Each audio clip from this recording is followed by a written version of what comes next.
देना चाहते हैं। आप मेरे जीवन के आधार को समाप्त कर देना चाहते हैं। मैं तो लक्ष्मण के बिना एक भी पल जीवित नहीं रह सकता। लक्ष्मण मेरा भाई नहीं, लक्ष्मण मेरे जीवन का आधार है।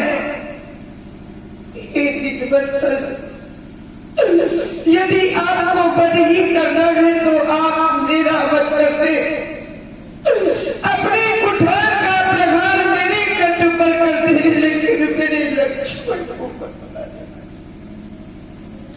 क्योंकि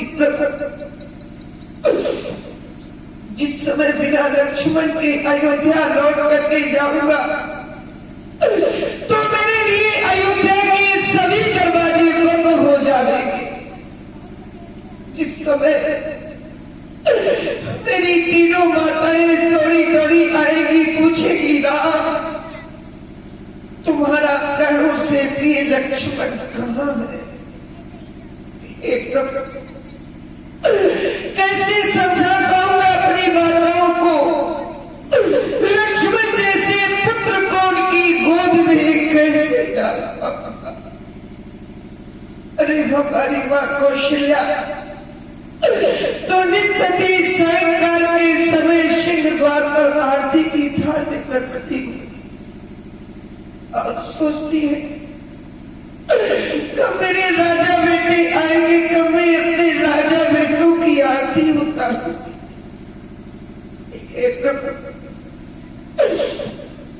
जिस समय हम दोनों बंधु नहीं पहुंचेंगे उस समय हमारी मां अपने प्राणों को ही समाप्त कर देगी, नहीं जीवित रह पाएगी हमारी मां।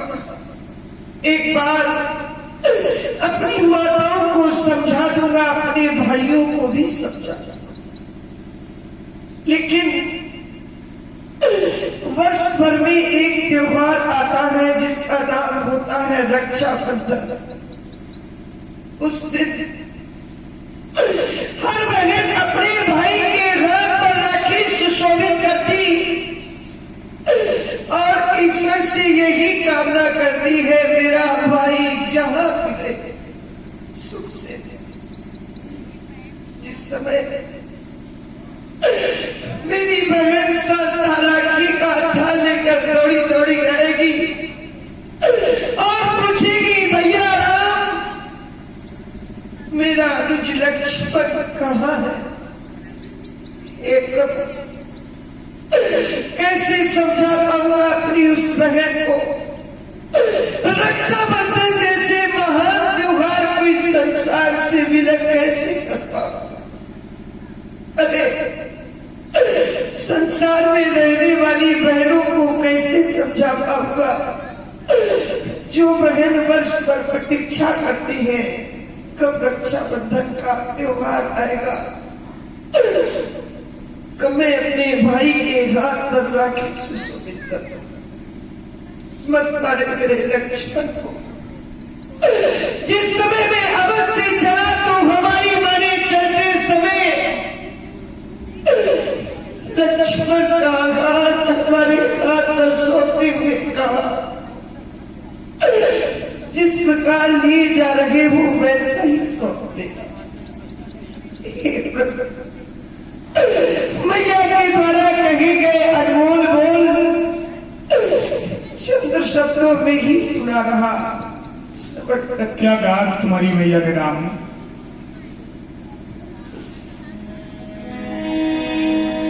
मैया ने चलते समय कहा हे राम बचन मम सुन लेना, जैसे लक्ष्मण को साथ लिए वैसा ही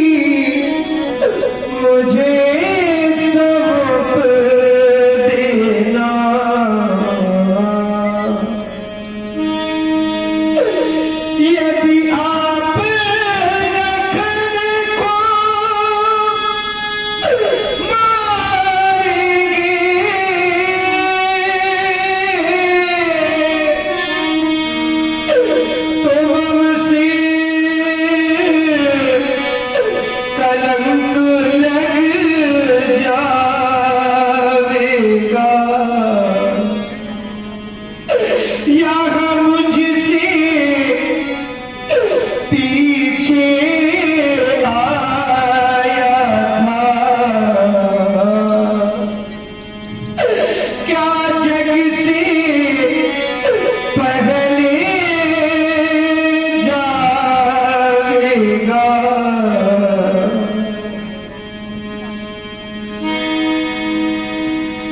आज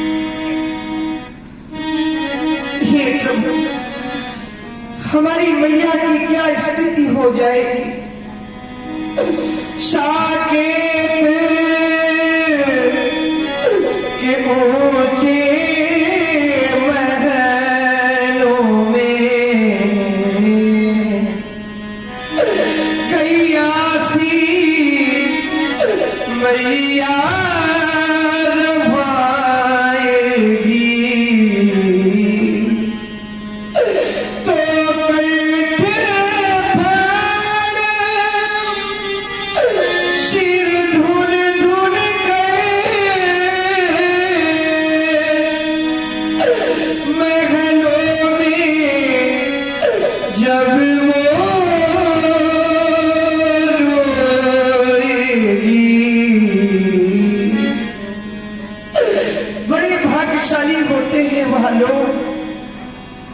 जिनको भगवान भाई दिया करते हैं। उनसे भी बड़े भाग्यशाली वह लोग होते हैं जिन भाइयों भाइयों में प्रेम होता है। लेकिन अभागी लोग तो वह हुआ करते हैं जिनको भगवान ने भाई ही नहीं। उनसे भी बड़े अभागी वह लोग होते हैं जिनको भगवान ने भाई तो दिए, लेकिन भाई भाई में प्यार की जगह टकरार हुआ। मैं जानता हूं कि आप इस कठिन कुठार से अपने प्रिय लक्ष्मण को नहीं बचा सकते, इसलिए प्रभु आपके सामने एक भिखारी अपनी झोली को फैला करके लक्ष्मण के प्राणों की भीख मांगता है।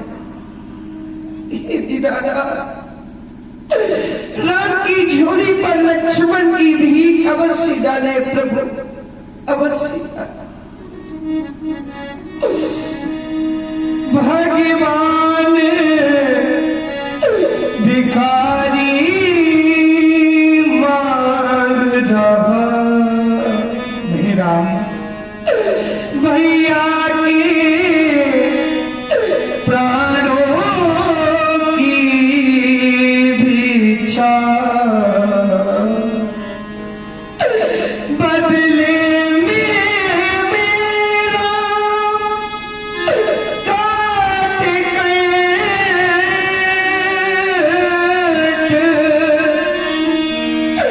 कर लो अपनी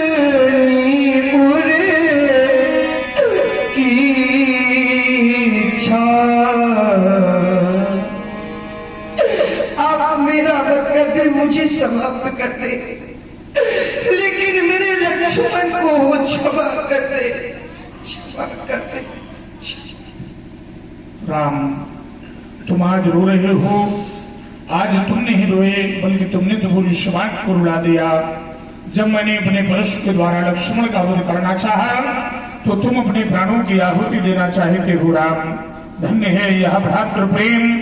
संसार के समस्त भाइयों में यदि यही भ्रातृ प्रेम लीन हो जाए, मुझे लगता है कि भारतवर्ष में भ्रातृ प्रेम की न्यूनता का अवलोकन नहीं किया जाएगा। राम, तुम्हारे नेत्रों के द्वारा गिरे हुए बिंदुओं से निर्मित सागर में अगर वर्तमान के भाई स्नान कर लें, मुझे लगता है कि स्नान करने वाले भाइयों के हृदय में वैसा ही बंधुत्व प्रेम उत्पन्न हो जाएगा जैसा आज हमारे हृदय में उत्पन्न हुआ है। तो राम, हे राम, जो यदि और रोए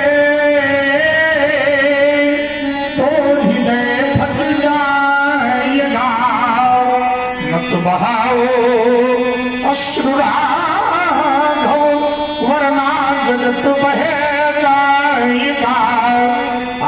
धरती रो रही है, रो रहे हैं भक्त सारे, अश्रु मत डालो विभो, बन जाएंगे तत्क्षण नारे, राम शोका नल में तुम्हारे, यह राम ही दह जाएगा, मत बहाओ अश्रु राघो, वरना जगत बह जाएगा। ये भाइयों का प्रेम पावन आज तक देखा नहीं, अतुलनीय अनुराग पावन आज तक देखा नहीं राम। अब यह करुण क्रंदन यह राम ना सह पाएगा, मत बहाओ अश्रु राघो, वरना जगत बह जाएगा। इसलिए सुनो हे राघवेंद्र, ले जाओ अपने इस भैया को, ले जा करके सौंप देना अपनी उस प्यारी मैया को। ले जाओ राम, मैंने तुम्हारे भाई को क्षमा कर दिया, ले जाओ क्षमा कर दिया। और ये है भाई हमारे अध्यक्ष जी के छोटे भैया हैं, हमारे आलोक मिश्रा जी, आपकी ओर